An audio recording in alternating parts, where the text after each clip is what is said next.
Halo guys, kembali lagi di podcast 8. Kami dari kelompok 8, mata kuliah Manajemen Sumber Daya Manusia, Departemen Manajemen, Fakultas Ekonomi dan Manajemen, IPB University.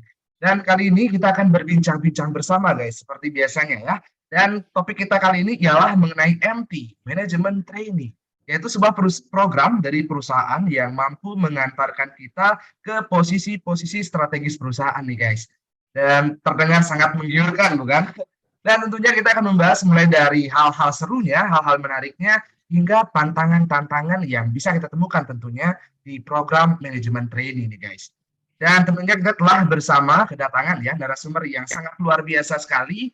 Beliau ialah Kak Nisa Hadid, seorang commercialization spesialis di Carry Indonesia yang masuk lewat program MT Management Training. Kita langsung sapa saja. Halo Kak Nisa Hadid. Halo, Halo Kak, gimana kabarnya Kak? Sehat? sehat. Thank you for Waduh, asking. Apa kabar? alhamdulillah saya sih baik-baik saja Kak. Bahkan sangat baik nih karena bisa bertemu dengan narasumber yang kece abis nih kayaknya. Waduh, Kesibukan saat ini lagi sibuk apa Kak? kerja aja sih mostly. Lagi Hampir sibuk. kerjaan aja. Oke, mungkin itu aja udah nggak ada waktu yang luang-luang banget ya Kak, karena memang kesibukannya yang luar biasa. Di awal kami ingin mengucapkan terima kasih ke Kak Hadid, Kak Nisa, karena sudah berkenan meluangkan waktunya tentunya di tengah kesibukan Kakak yang luar biasa, masih sempat mau menjadi narasumber di podcast kami kali ini. Dan tanpa berlama-lama lagi, mungkin kita akan langsung saja menuju ke pembahasan mengenai MT, Manajemen Trainee, yang akan dibahas tentunya oleh rekan-rekan saya yang sangat luar biasa. Silakan, Hana.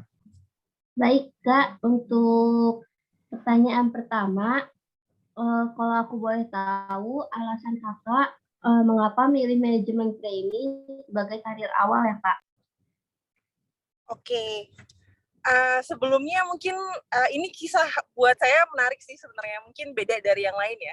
Kalau yang lain manajemen trainee dia ambil itu sebagai awal karir. Saya justru masuk manajemen trainee di Carry itu dengan experience gitu. Jadi kalau boleh cerita sedikit tuh sebelum saya masuk Carry, posisi saya saat itu lagi ngambil S2 di luar negeri. Terus sebelum saya ngambil S2, saya sudah bekerja hampir sekitar 3 tahunan sebelumnya. Sebelum saya akhirnya masuk ke Carry. Jadi bisa dibilang saya sudah ada working experience gitu. Itu bukan pekerjaan pertama atau baru saya. Tapi kalau ditanya kenapa saya tetap memilih manajemen trainee di Carry, karena yang pertama, ketika saya melalui proses, manajemen trainee di Carry itu secara finance ya, maksudnya kita ngomongin finance, namanya orang kerja pasti kan mencari gaji kan ya, udah pasti gitu. Nah, saat itu mereka bertanya apakah expect gaji salary saya gitu. Dan itu tidak saya, yang setahu saya ya, untuk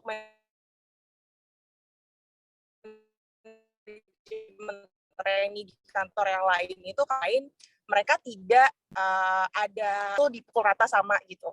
Tapi kasusnya di saya di Carry ini tidak seperti itu. Dia bertanya expected salary saya dan mereka melihat working experience saya dan disitulah gitu. Jadi kesannya seperti manajemen trainee yang apa ya, kayak work kamu apply kerja biasa gitu. Di mana proses negosiasi gaji itu tetap terjadi seperti itu. Nah, terus kedua, jujur waktu awal-awal saya mulai kerja di tahun 2013-14 itu adalah kepengen saya tuh masuk manajemen trainee. Cuma belum ada kesempatan waktu itu. Saya malah masuk kerjaan yang lain lewat jalur yang biasa gitu. Nah, saya akhirnya mencoba di Carry ini karena saya ada punya rasa penasaran itu. Seperti apa sih? Karena kalau dengar-dengar exposure yang didapat dari anak-anak yang masuk dari manajemen trainee itu cukup luar biasa gitu aksesnya. Dan itu terbukti ketika saya masuk dalam manajemen trainee-nya Carry. Jadi ada dua hal ya. Pertama, dari sisi logisnya nih, make sense-nya secara gaji, oke, jadi saya tetap lanjut. Dan yang kedua, karena emang apa yang saya cari gitu. Manajemen trainee saya pengen dapat exposure yang lebih, yang luar biasa, dan ya itu saya dapetin selama proses manajemen trainee di Carry. Begitu. Jelaskan pengumuman lowongan kerja MT tersebut yang di-apply sama kakak waktu itu. Oke, saat itu saya cari di LinkedIn ya. Jadi waktu itu kebetulan lagi hype-hype-nya LinkedIn, saya juga buat akun, ngupdate profil saya semua di situ, saya cari-cari dari pas saya ngerjain tesis gitu kan, saya udah mulai nyari-nyari, dan ketemulah Carry di situ. Ketika dia membuka lowongan pekerjaan commercialization analis. Jadi proses awalnya lewat LinkedIn ya, sebelum akhirnya dikontak langsung oleh HR-nya.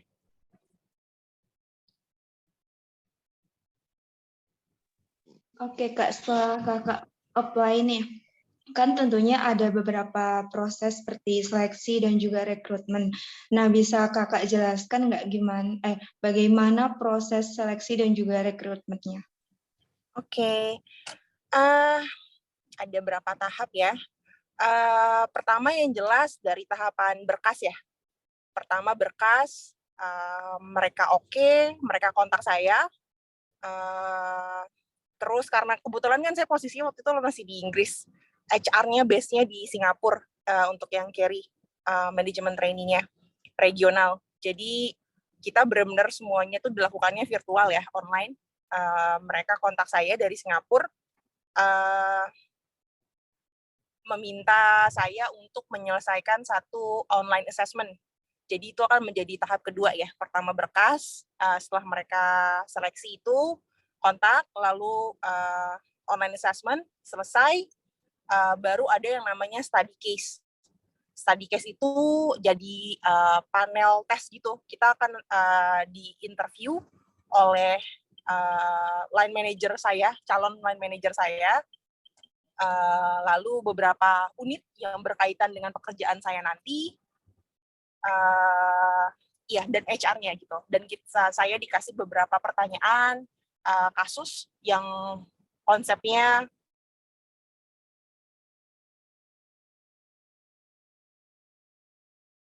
presentasiin ke mereka, dan itu di-conduct online juga.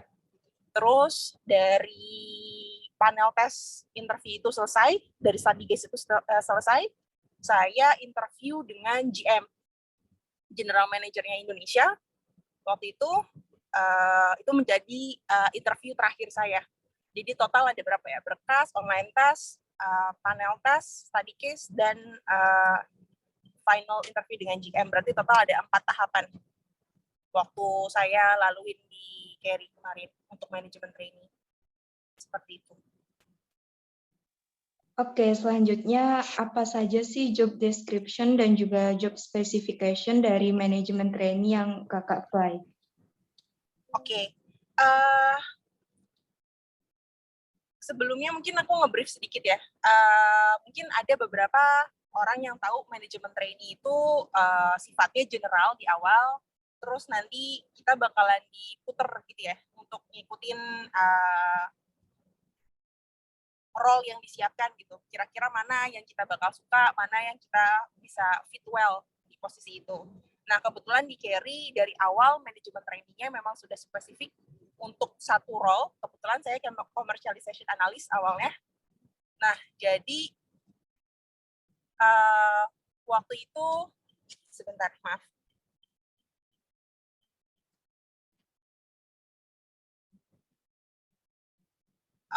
Waktu itu saya diminta dilokasikan dulu di Cikarang. Jadi waktu awal-awal di Cikarang itu hampir sekitar 3 bulan ya, saya tuh dapat exposure untuk ilmu supply chain dulu gitu. Sebelum saya akhirnya benar-benar mengerjakan pekerjaan saya sebagai commercialization specialist kayak gitu. Nah, di commercialization-nya itu sendiri pekerjaan utama saya yang jelas itu nge-lead project baru yang akan di-launching oleh customer seperti itu. Dan waktu awal itu saya dikasih kesempatan untuk pegang bukan Cikarang ya, megang Bangpu di Thailand waktu itu. Saya pegang pabrik di Thailand, di daerah Bangku, dan itu masih virtual ya saya kerjanya, tidak ada saya datang ke Thailand gitu. Jadi manage-nya itu benar-benar dari Indo waktu itu. Jadi prosesnya sangat cepat, 3 bulan belajar tentang supply chain di Cikarang, habis itu langsung kerja commercialization analyst, pegang project-project di Thailand. Baru tahun ini saya pindah ke Cikarang gitu. Kalau ditanya kerjaannya apa, semuanya sama karena masih commercialization ya. Nggak berubah, tapi yang jelas secara customer beda gitu. Sama teknologi produknya beda gitu. Jadi kalau misalnya in brief sih ditanya apa kerjaan saya, yang jelas itu pertama nge-lead dan memanage project baru yang akan di-launching, project produk baru yang akan di-launching oleh customer di market, seperti itu. Apakah sudah terjawab atau saya miss sesuatu ya? Iya, sudah cukup terjawab kok, Kak. Terus kan tadi Kakak sempat dapat pelatihan tentang supply chain. Kira-kira ada lagi nggak sih, Kak, pelatihan lain yang di MT ini yang kemarin Kakak apply? Oke. Kalau di MT ini, selain yang 3 bulan itu ya, jadi manajemen trainee di Carry, itu kita akan graduate selama 1 tahun. Jadi, selain pekerjaan utama kita, kalau saya kan berarti commercialization specialist ya, selain kerjaan utama saya sebagai commercialization specialist, saya juga melakukan business project yang diberikan oleh tim regional ke tim. Jadi waktu itu manajemen trainee Carry itu dibagi dalam 2 tim. Dalam satu batch itu dibagi dalam 2 tim. Anggaplah saya masuk dalam tim A. Di tim A itu saya kedapatan project yang namanya e-commerce project seperti itu. Karena Carry belum ada pernah nge-launching produk di market lewat jalur e-commerce secara resmi seperti itu. Jadi tim kita tuh disuruh explore secara business point of view, apakah itu advantage atau disadvantage seperti itu. Dan kalau misalnya advantage ya bermanfaat nantinya, ya gimana eksekusinya seperti itu. Dari secara dilihat dari nanti benefit pendapatannya gitu, revenue-nya, resikonya apa seperti itu. Nah, jadi selama 1 tahun project itu terus berjalan sampai nanti di penghujung saya harus mempresentasikan si bisnis project tersebut ke regional team, ke CEO-nya regional Carry seperti itu. Selama perjalanan itu jelas exposure-nya banyak ya, karena kan selain saya belajar tentang supply chain, saya juga harus belajar tentang e-commerce, hal yang baru juga buat saya gitu kan. Jadi saya bertemu, ini yang saya bilang exposure-nya tuh luar biasa sekali, karena saya kedapatan berbincang, berdiskusi dengan unit lain, cross function gitu ya, dari marketing dapat, dari komersial dapat. Jadi belajarnya tuh nggak cuma dalam satu function aja, hampir menyeluruh ya, hampir semua core unit di Carry itu berkesempatan untuk belajar dari sana gitu. Dan orang-orang yang didapat untuk bertukar pikiran pun nggak main-main gitu, karena background mereka kan udah expert di bidangnya gitu ya. Ya di situ sih. Jadi kalau misalnya ditanya selain 3 bulan di Cikarang itu, manajemen trainee di Carry itu ngasih kita business project yang expose kita hampir ke function yang berbeda. Seperti itu. Dan yang jelas Carry juga punya ini ya, modul internal tersendiri yang bisa diakses oleh siapapun, semua level, buat dia belajar gitu, apapun itu. Kita mau tahu misalnya tentang finance, mau kita tahu tentang SAP, sistem yang dipakai oleh Carry, buat manage semuanya, atau tentang misalnya order management, pokoknya banyak sih, hampir semuanya tuh udah di cover sama modul internal Carry gitu. Itu secara ini ya, secara modul gitu. Tapi kalau yang benar-benar activities, yaitu kita di-expose, dicemplungin langsung ke dalam site, biar tahu proses supply chain seperti apa, kita juga dapat exposure cross-function gitu. Jadi menyeluruh holistik ya dapatnya. Begitu, Febri. Oke Kak, berarti kan selama program MT Kakak banyak ikutan project gitu ya. Kira-kira ada program lain nggak sih Kak selama Kakak jadi manajemen trainee di Carry itu selain project-project tadi? Ada project, oke. Kalau di Carry, kalau pengalaman saya ya, to be honest itu tidak ada lagi. Dengan satu project besar itu saja, itu dengan pekerjaan inti ya. Karena pekerjaan yang aslinya kita, intinya kita, saya sebagai commercialization analyst waktu itu sudah sangat cukup overload ya. Ditambah dengan project besar yang MT ini, itu sebenarnya sudah sangat membagi waktu sekali gitu. Berusaha, karena during apa ya, waktu siang itu kan AM sampai 5 PM-nya itu kan benar-benar dipakai buat kerja kan ya. Dan itu masih harus menyelip-nyelipin research buat project kita gitu. Dan itu tidak mudah seperti itu. Jadi kalau misalnya ditanya apakah ada project lain yang dipegang sih selama manajemen training itu tidak. Begitu Febri. Jadi benar-benar fokus sih di kerjaan. Karena di kerjaan sendiri kan kita project sudah banyak juga ya yang benar-benar yang dikerjakan gitu. In actualnya gitu.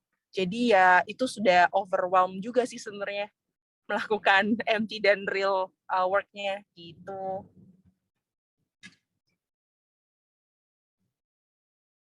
Oke, selanjutnya tadi sebenarnya udah disinggung sedikit-sedikit sih Kak, dapat apa aja selama MT, tapi coba mungkin Kanisa boleh jelasin lagi benefit dan reward apa aja yang Kanisa dapat dari program MT itu. Oke, yang pertama jelas exposure ya, kesempatan untuk bertemu dengan, bukan hanya ya bertemu ya, sebenarnya bisa bertemu cuma karena saat itu sedang pandemi, semuanya virtual, jadi ya kita meeting in virtual gitu. Maksudnya ya still good, maksudnya itu tidak mengurangi kesempatan saya untuk mendapatkan ilmu dari orang tersebut gitu. Jadi yang pertama exposure, kita bisa berdiskusi dengan CEO regional, kita bisa berdiskusi sama expert yang di bidang cross function kayak gitu. Terus yang kedua,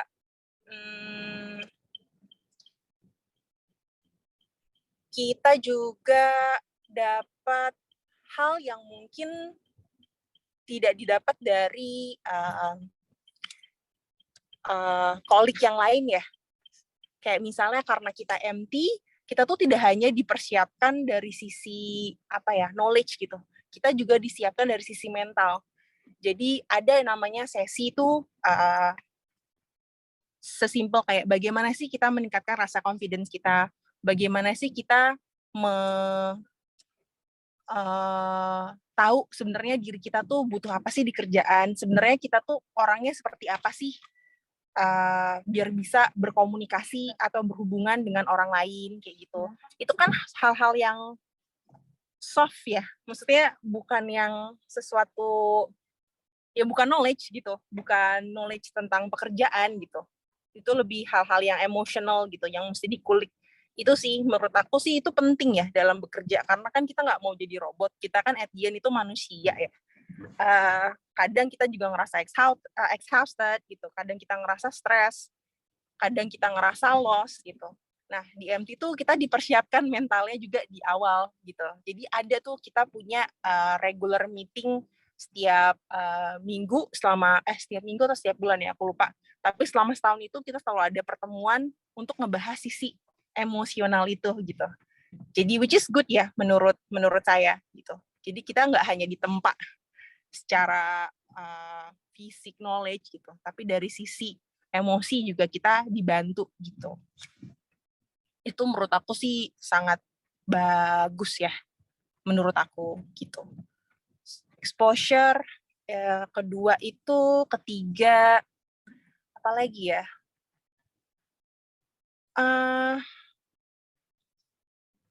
Yang jelas pekerjaan sih. Karena dari manajemen trainee itu kita kan expose-nya banyak tuh kemana-mana gitu.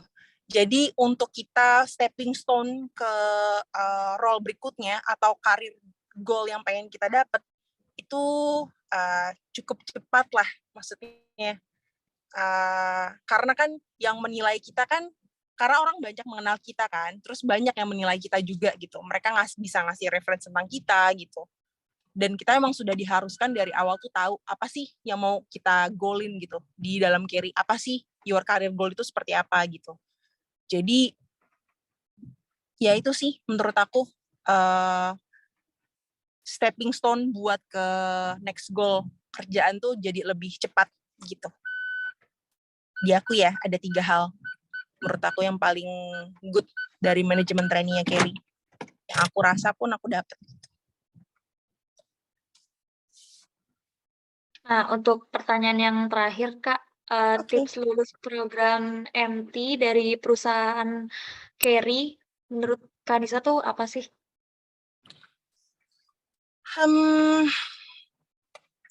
Tips lulus yang pertama kita harus bisa manage waktu dengan baik, karena kayak yang tadi aku sebut ya, itu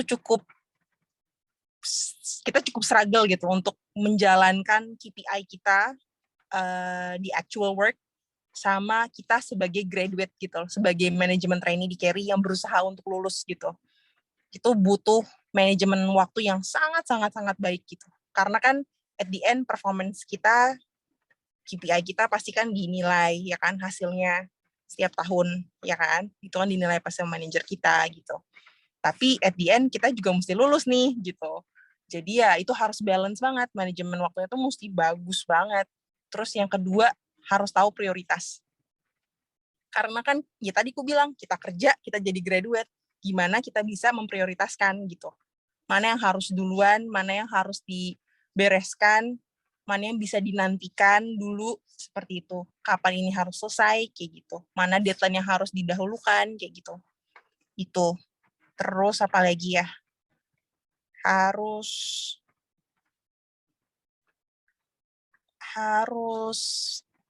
apa ya? Determinasinya juga harus kuat ya. Maksudnya kalau kita bisa manage waktu, bisa manage ini. Cuma kan ada saatnya kita yang tadi aku bilang exhausted, stress gitu kan. Ya kita juga mesti kuat gitu. Kita mesti balik lagi. Niat saya di MT ini tuh apa sih? Awal masuk ke Carry, niat saya masuk ke kerjaan ini tuh apa sih? Kayak gitu.